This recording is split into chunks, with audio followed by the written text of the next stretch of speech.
My sister-in-law said. I put your baby in the freezer. One hot summer day, I received a call from her. She had always been mean to me, so I thought she was making another nasty joke. My daughter is sleeping next to me, I replied, confused. My sister-in-law started to panic. What? Then whose baby is that? As soon as I told her something, she screamed on the other end of the line. After that, she rushed back to her parents' house and was left speechless by the horrifying sight she saw. My name is Lillian, 28 years old. I worked as a nurse. I met my husband, Samuel, who works for a large company, through a friend, and we got married. Samuel and I had a good relationship, and we soon had a child, living a happy married life. My parents' house was far away, but my in-laws' house was just a 10-minute walk away. I had a good relationship with my in-laws, who ran a restaurant next to their house.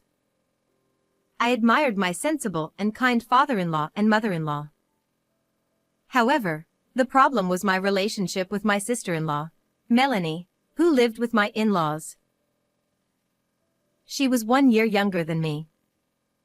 She had a fickle personality and couldn't keep a job, so her parents had her help out at their restaurant. For some reason, Melanie had been harsh to me since we first met. When Samuel and I went to greet his parents about our marriage, Melanie opposed, saying, I object. Samuel can find someone better.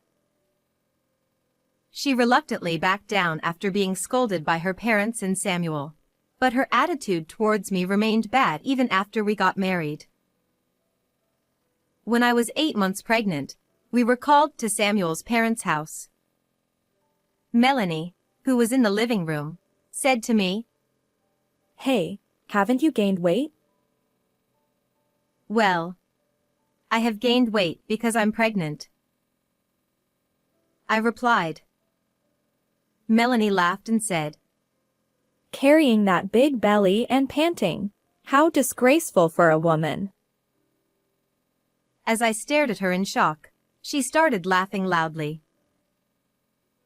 If you stay that fat, Samuel will lose interest in you. At that moment, my father-in-law and mother-in-law came in, and Melanie walked away as if nothing had happened.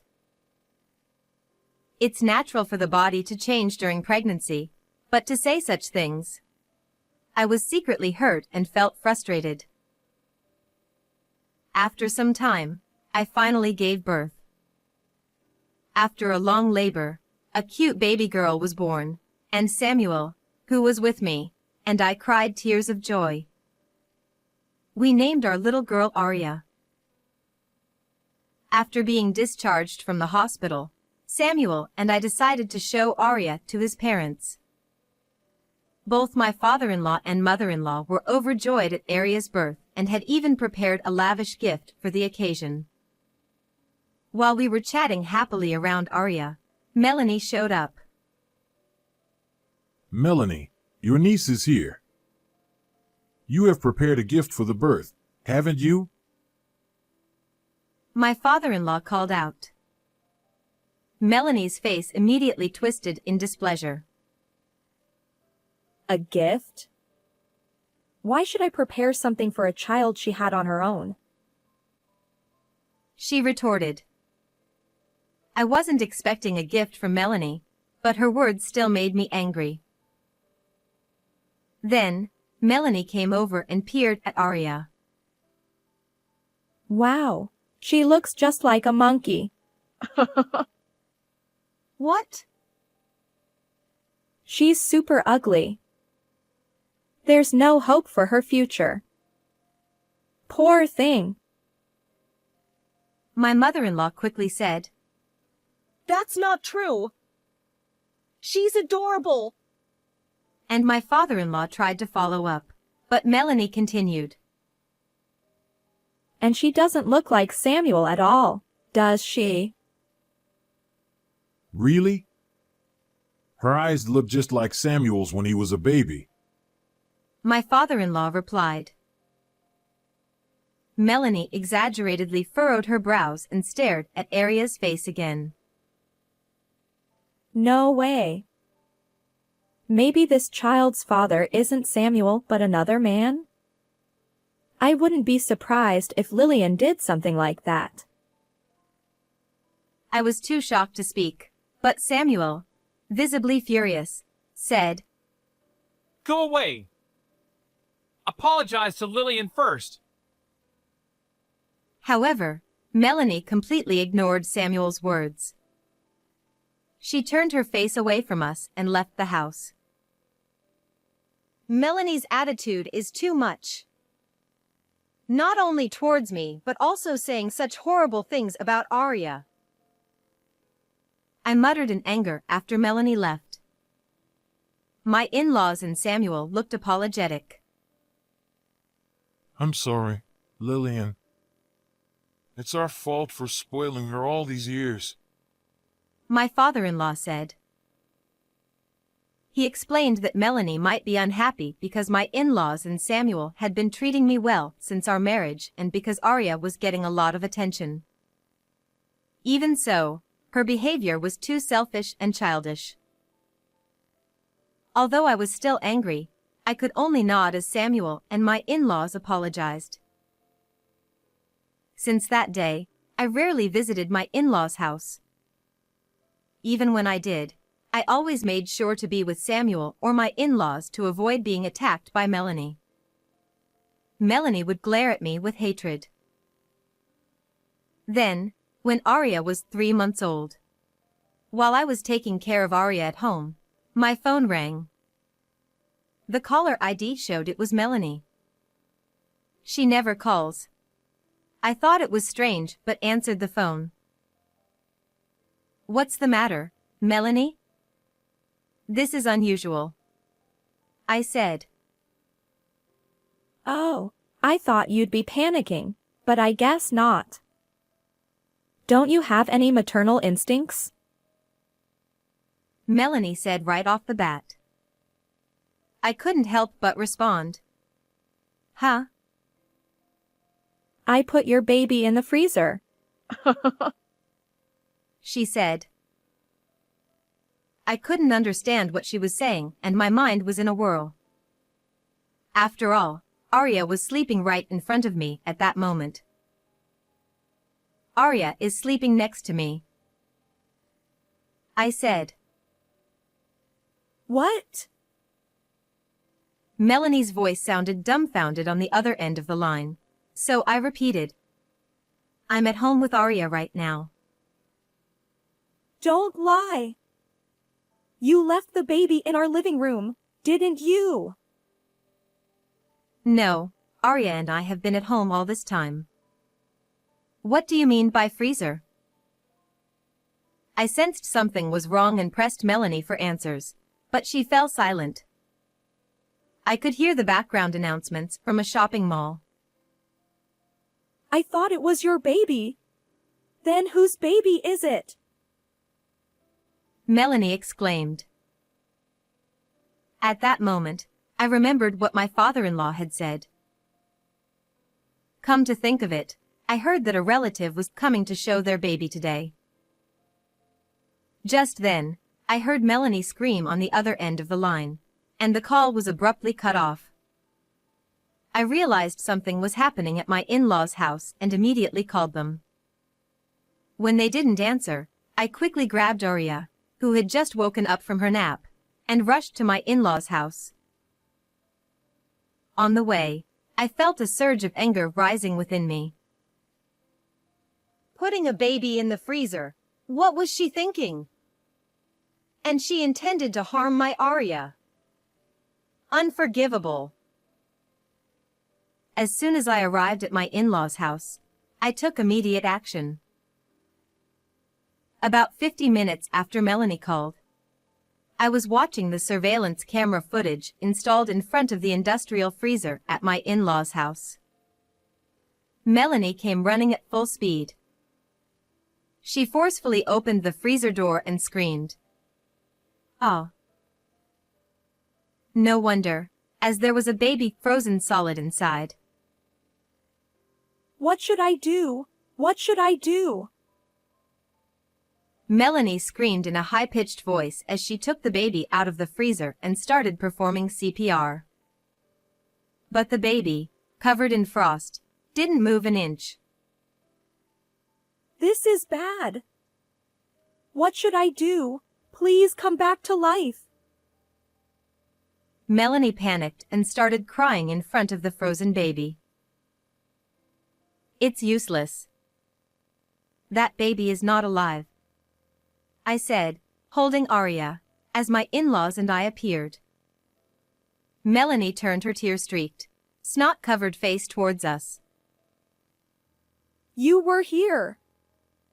More importantly, do something about this baby. It's not breathing. She cried. This is the result of what you did, isn't it?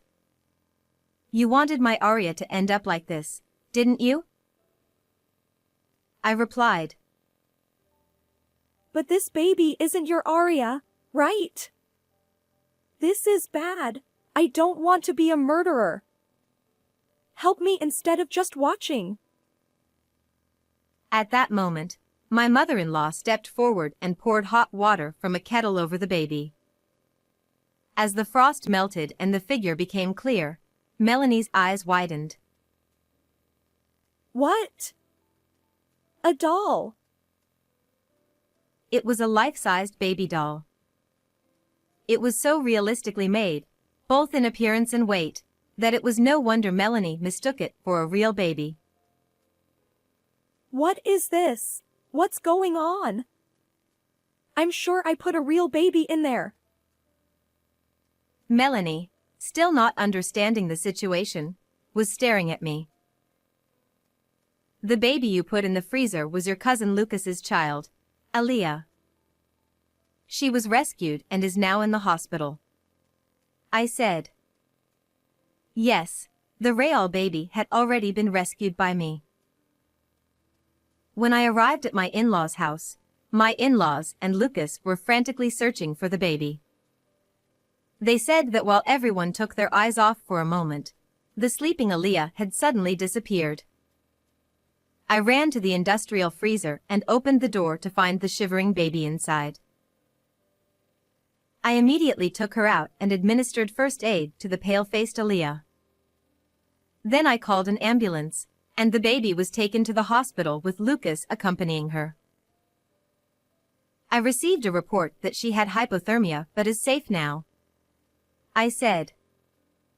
Melanie, still in shock, muttered. I did that to Lucas's child. But soon had a startled expression. Then what is this doll? Actually, I had a life-sized realistic doll because I was trying to get certified in baby massage to help relax babies. I was the one who put it in the freezer. Don't do confusing things like that. Melanie glared at me with bloodshot eyes. I thought my heart was going to stop. Why did you do this? If I didn't, you would never understand the horror of what you did, would you? Shut up. You were laughing at me panicking, weren't you? I'll never forgive you for setting me up. Melanie screamed and tried to grab me. But my mother-in-law quickly stepped in front of me and gave Melanie a strong slap. Ouch! Mom, what are you doing? Melanie held her cheek, tears in her eyes, but my in-laws glared at her with red faces. Melanie, you tried to put my precious Arya in the freezer and mistook another baby. Isn't that correct? I said calmly, and Melanie started trembling. If I had known it wasn't your child, I wouldn't have done it. So, it would have been okay if my Arya had frozen to death in the freezer? I just wanted to scare you a little. I thought you were nearby and would notice right away. I glared at Melanie. Even thinking about putting a helpless baby in the freezer for a moment is insane. That's... Melanie couldn't say anything more, and silence fell, broken by my father-in-law. Melanie, I can no longer consider you my daughter. What? Dad? My father-in-law's face was filled with anger, and his voice was powerful. Usually gentle, his rage must have looked terrifying to Melanie. You tried to harm our granddaughter, and as a result, put Lucas's daughter in danger. Do you really understand what you've done? No, it's not my fault. It just happened by bad luck. Enough. We are cutting ties with you. You are also being kicked out of the house, and we will never help you again. Once this is over, leave immediately. When I also told her that Samuel and I would cut ties with her, Melanie began to panic. I don't want that. Please reconsider. She pleaded with my in-laws, but they coldly rejected her.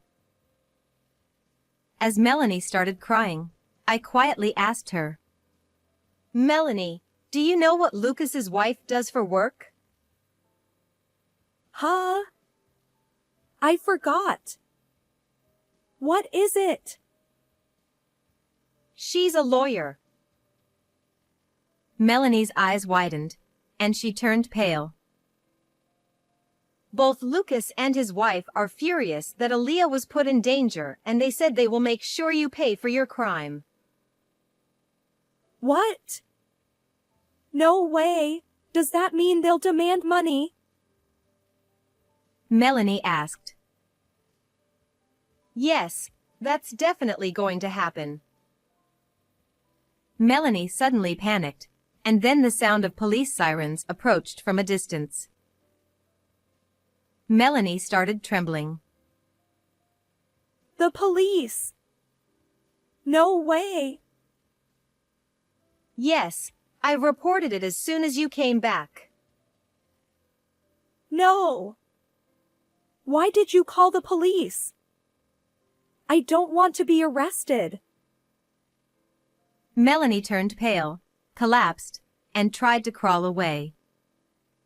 I grabbed her by the scruff of her neck to prevent her from escaping.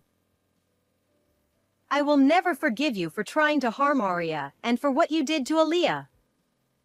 Surrender quietly and atone for your crime. The police arrived and took Melanie away as she cried and screamed, "No," repeatedly. My in-laws and I silently watched her being taken away. After that, Melanie underwent a strict interrogation by the police and was given a criminal record for her malicious actions. She was also sued for $20,000 in damages by Lucas and his wife. Melanie sought help from her family, but no one came to her aid. Having spent all her savings on leisure, she had to borrow money to pay the compensation. As declared, Samuel and my in-laws cut ties with Melanie and kicked her out of the house. Melanie now lives in a dilapidated apartment that looks like it could collapse at any moment, working around the clock to repay her debts. Even hearing this, I couldn't feel any sympathy for her. As for me, without Melanie around, I am raising Arya freely.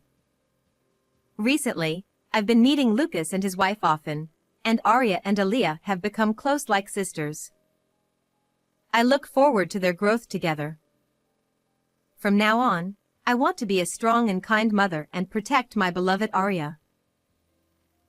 How did you like this story? Please subscribe to the channel. See you in the next video.